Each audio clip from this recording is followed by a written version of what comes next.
Hello, cloud computing क्या है पता चल गया। थोड़ा डीप में जाना पड़ेगा क्योंकि अभी हमें यही मालूम है कि क्लाउड कंप्यूटिंग है क्या, पर समझना पड़ेगा उसके एडवांटेजेस। अब ये सिर्फ एडवांटेजेस नहीं है, इसमें हम ये भी समझ रहे हैं कि पूरा प्रोसेस कैसे काम करता है, राइट। तो 6 advantages of cloud computing. Let's start with the first one. First one, trade fix expenses for variable expenses. इसको हम दूसरी मैटर में भी बोल सकते हैं। फिक्स का मतलब होता है कैपिटल एक्सपेंडिचर, राइट, कैपेक्स, और वेरिएबल का होता है ऑपरेशनल एक्सपेंडिचर। इंडिया में आप किसी को भी बोलो एक कार ले लो, वो बोलेगा ले लूंगा। प्रॉब्लम कहां पे है? पेट्रोल और डीजल का।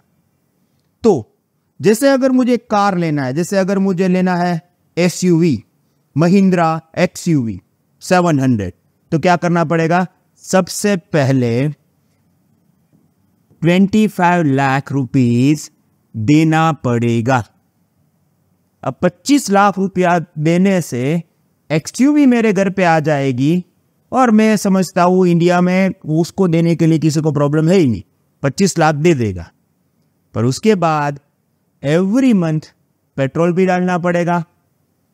अब देखिए, जो आप कार लेने के लिए 25 लाख रुपीस देते हो वो है आपके फिक्स्ड एक्सपेंसेस, और we call it capital expenditure. 25 lakh दे दिया, बात खत्म।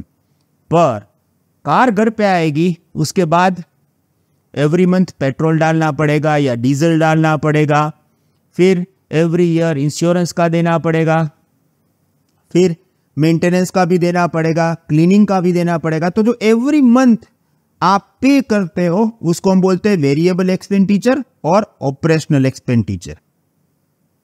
अब आप बोलोगे ये AWS और डेटा सेंटर की बात करते करते आप यहां पे कहां आ गए? वही चीज अप्लाई होती है जब आप अपना डेटा सेंटर बनाते हो। जैसे कि अगर मेरी एक एप्लीकेशन है और मुझे अपना एक डेटा सेंटर बनाना है, तो सबसे पहले मुझे क्या करना पड़ेगा?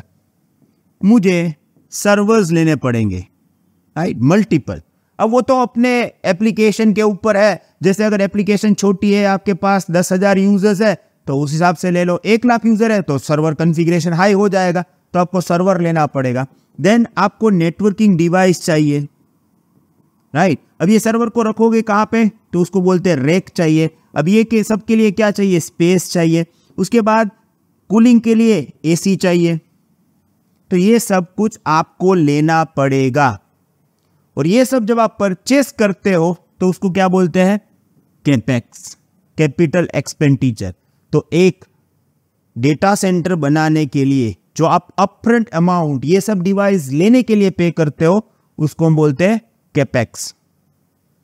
अब सब कुछ ले लिया, तो सर्वर चलाने के लिए या नेटवर्किंग डिवाइस चलाने के लिए इलेक्ट्रिसिटी चाहिए। ये सब कुछ कनेक्ट करने के लिए मेन पावर चाहिए। ये सब एक जगह पे है तो उसका स्पेस है, तो ये स्पेस का रेंट होगा। फिर इसका टेम्परेचर मेंटेन करने के लिए एसी होगा। अब ये सब कुछ जो है वो आप एवरी मंथ पे करते हो, और जितना यूज करोगे उस हिसाब से पे करोगे। तो यहां पे वेरिएबल एक्सपेंसेस भी है, और we call it like operational expenditures भी है। तो जैसे मैंने कार का एग्जांपल दिया, वहां पर भी कैपेक्स एंड ओपेक्स है, यहां पर भी कैपेक्स एंड ओपेक्स है, अगर आप अपना डेटा सेंटर बनाते हो तो। अब देखिए यहां पे क्लाउड में क्या होता है? क्लाउड में ये होता है कि क्लाउड सर्विस प्रोवाइडर है, राइट। कौन क्लाउड सर्विस प्रोवाइडर है? मैंने पिछले वीडियो में भी बात किया था। Mainly 3, AWS, Azure and Google cloud platform. अब इन लोगों का डेटा सेंटर्स ऑलरेडी है। They have data centres all over the world. उन लोगों ने इन्वेस्टमेंट भी कर लिया है, उन लोगों का डेटा सेंटर भी है। अब हम यहां पे क्या करेंगे? अपनी एप्लीकेशन चलानी है तो ये हम इन लोगों के डेटा सेंटर में चलाएंगे। तो सर्वर लेने की जरूरत है? नहीं है। रैक लेने की जरूरत है? नहीं है। नेटवर्किंग की जरूरत है? नहीं है। और डेटा सेंटर की रिक्वायरमेंट ही नहीं है, तो कैपिटल एक्सपेंडिचर जो है वो एलिमिनेट हो जाता है। तो जब आप क्लाउड यूज करते हो तब आपको कैपिटल एक्सपेंडिचर होगा ही नहीं, थोड़ा सा आपका जो ऑपरेशनल एक्सपेंडिचर है वो एवरी मंथ बढ़ जाएगा, क्योंकि whatever the resources that you are using you have to pay for this. तो चलो मैं आपको ऐसा बताऊं, XUV 700 लेके आओ शोरूम से, सिर्फ पेट्रोल का खर्चा ही आपको देना पड़ेगा, तो आप क्या बोलोगे? ये इंटरेस्टिंग सौदा रहेगा, राइट? और कोई डेटा सेंटर मेंटेनेंस टास्क यहां पे आएगा ही नहीं। तो कंपनीज क्या करेगी? कंपनीज ये देखेगी कि भाई मैं अपना डेटा सेंटर क्यों डेवलप करूं, मुझे ये सब यहां पे मिलता है और मुझे कोई अपफ्रंट अमाउंट देना ही नहीं है, there is no capital expenditure.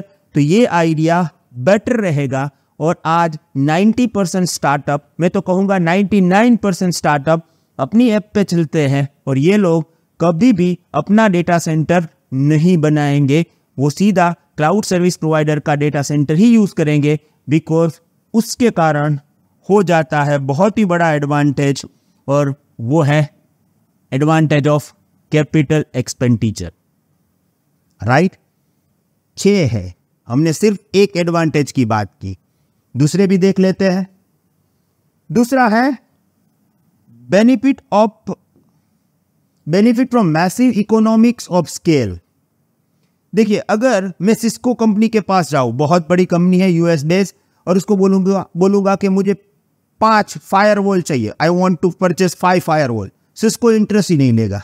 क्यों? उनके बड़े बड़े कस्टमर है, उनको 5 फायरवॉल्स सेल करने में कोई इंटरेस्ट नहीं है।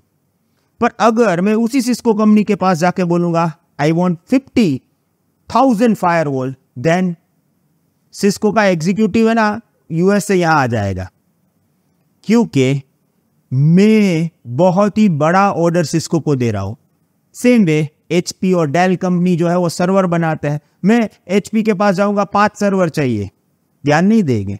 पर अगर मैं वही AWS जाएगा और उसको बोलेगा 50,000 सर्वर्स चाहिए, तो उनको बहुत ही बड़ा डिस्काउंट मिलेगा।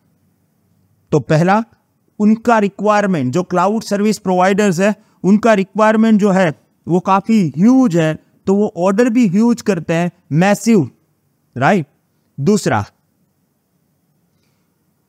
वो लोग बहुत बड़ा डेटा सेंटर जो है वो मैनेज करने के लिए स्टाफ वही रखते हैं जिसके पास मल्टीपल कस्टमर्स है, वो सबका एक डेटा सेंटर मैनेज करते हैं, तो उनको स्टाफ ज्यादा नहीं रखना पड़ता है। और अगर रखेंगे तो भी एक स्टाफ बहुत बड़ा इंफ्रास्ट्रक्चर मेंटेन कर रहे हैं, तो उनके पैसे वहां पे बच जाएंगे।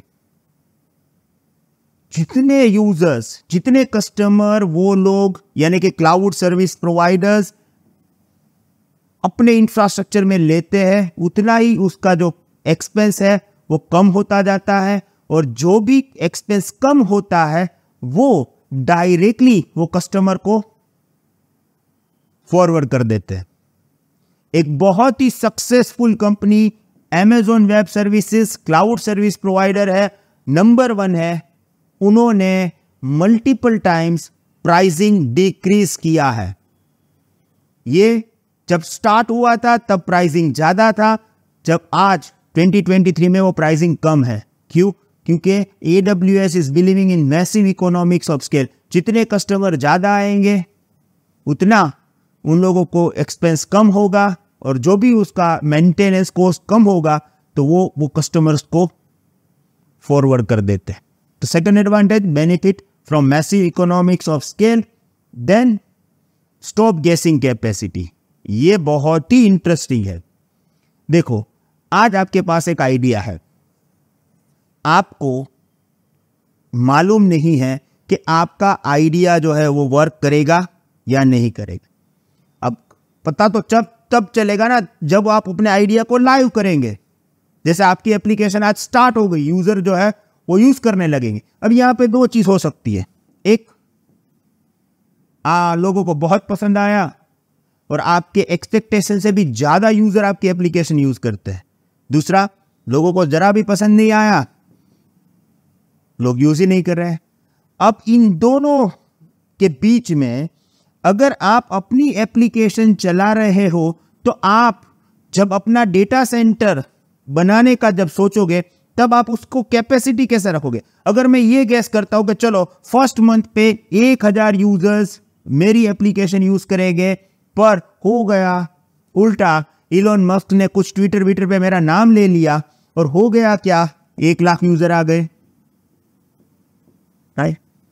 अब इतने सारे यूजर्स जब आ गए हैं, आपकी कैपेसिटी है 1000 की, 1 लाख यूजर्स जब आएंगे और कैपेसिटी 1000 यूजर्स की है तो क्या होगा?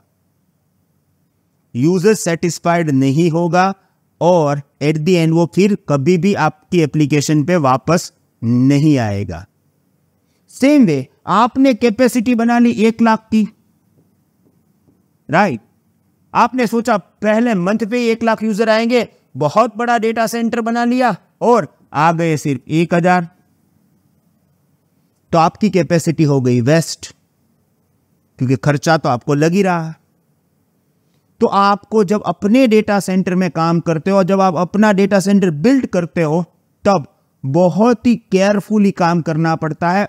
कितना भी अगर आप केयरफुली करो, एक लेवल पे आपको ये गेस करना पड़ेगा कैपेसिटी कि चलो इतने यूजर आएंगे, और उस गेसिंग में अगर प्रॉपर काम नहीं हुआ तो प्रॉब्लम आ जाएगा। या तो आपका पैसा ज़्यादा जाएगा या तो आपके यूजर्स जो है वो सेटिस्फाइड नहीं हो पाएंगे, क्योंकि जब आप अपना डेटा सेंटर बनाते हो तो सर्वर वगैरह आपको एडवांस में परचेस करना पड़ता है। अब उसको चेंज करना बहुत ही मुश्किल है। जब आप क्लाउड में है तो क्लाउड सर्विस प्रोवाइडर के पास ह्यूज इंफ्रास्ट्रक्चर है, राइट?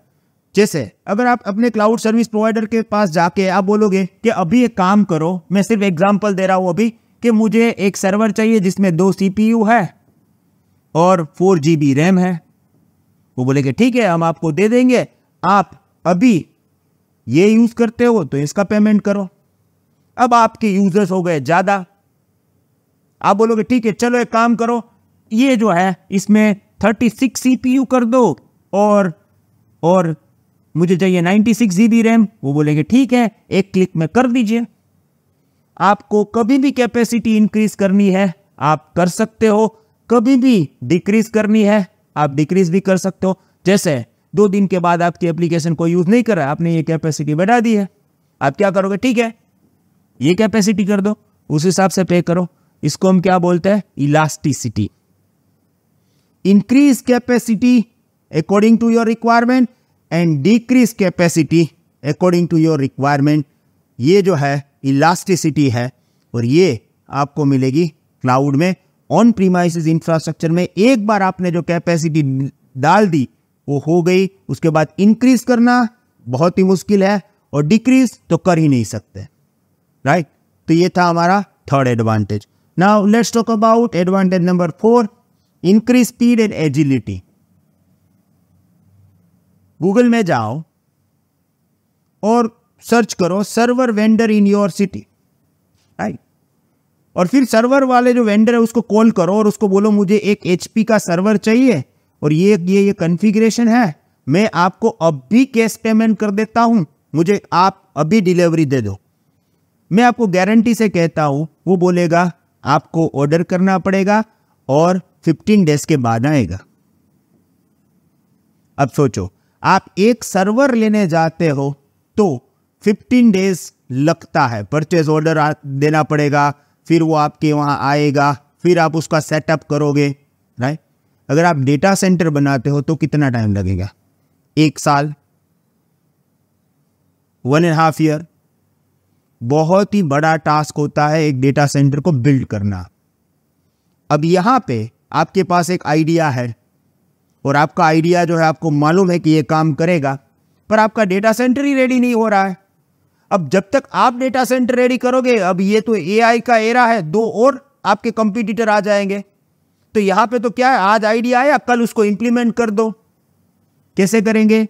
कोई प्रॉब्लम नहीं है, हमारे पास क्लाउड है, हमें मिलती है स्पीड एंड एजिलिटी। हमें अगर कोई भी एप्लीकेशन को होस्ट करना है, हमें डेटा सेंटर बिल्ड करना ही नहीं है, एक अकाउंट बना लो, you can deploy your resources directly on your AWS cloud, और वो भी स्केलेबल, वो भी इलास्टिसिटी वाला, increase and decrease capacity according to your requirement. तो आज आइडिया है, कल उसको इंप्लीमेंट कर दो, तो यहां पे आपको स्पीड भी मिलेगी, एजिलिटी भी मिलेगी।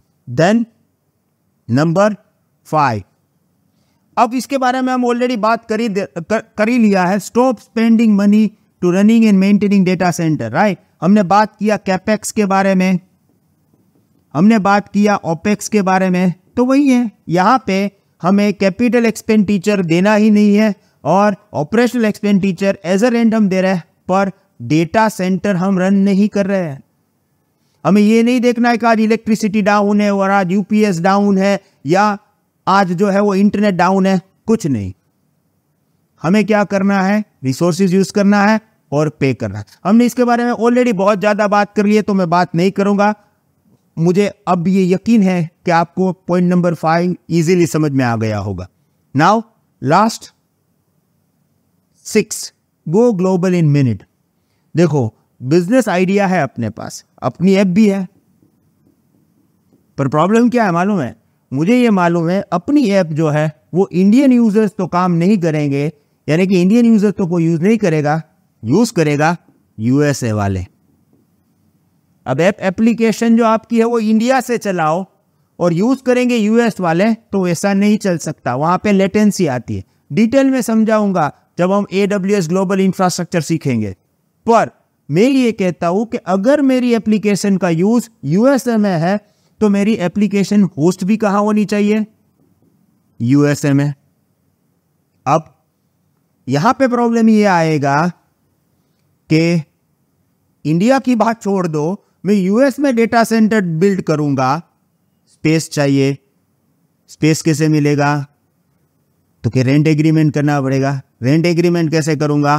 कंपनी बनानी पड़ेगी। कंपनी बनाने के लिए क्या करना पड़ेगा? वीजा चाहिए होगा। वीजा लेने जाऊंगा 6 महीने लगेंगे। अब सोचो, अब ये सब कुछ करके वहां पे अगर आप डेटा सेंटर बनाते हो तो कितना टाइम और कितने डॉलर्स लगेंगे? अगर आप AWS ग्लोबल इंफ्रास्ट्रक्चर का यूज करके यूएसए के अंदर रिसोर्सेज डिप्लॉय करना चाहते हो तो वही प्रोसेस है जैसे आप इंडिया में डिप्लॉय करते हो। तो आपके लिए ये मायने नहीं रखता है कि कौन से AWS डेटा सेंटर को आप यूज करते हो, आप इंडिया में भी कर सकते हो और विद इन मिनट आप यूएस भी कर सकते हो। तो अगर आपको कोई ग्लोबल बिजनेस करना है, you can become global with in minute. Yes, so these are 6 advantages of AWS, or we can say that it is 6. These are like 6 advantages of cloud computing. हमने देख लिया क्लाउड क्या है, हमने देख लिया क्लाउड कंप्यूटिंग के advantages क्या है। आपको ये दोनों वीडियो में कुछ भी हार्ड नहीं लगेगा और इजी समझ में आएगा। इसी तरह आप वीडियो देखते जाओ, आप क्लाउड कंप्यूटिंग एक्सपर्ट बन जाओगे और मैं आपको गारंटी देता हूं आपको एक भी टॉपिक हार्ड नहीं लगेगा। क्या करना है? सिर्फ हमारे साथ बने रहना है। Thank you very much. See you in the next video. Have a nice day. Good bye.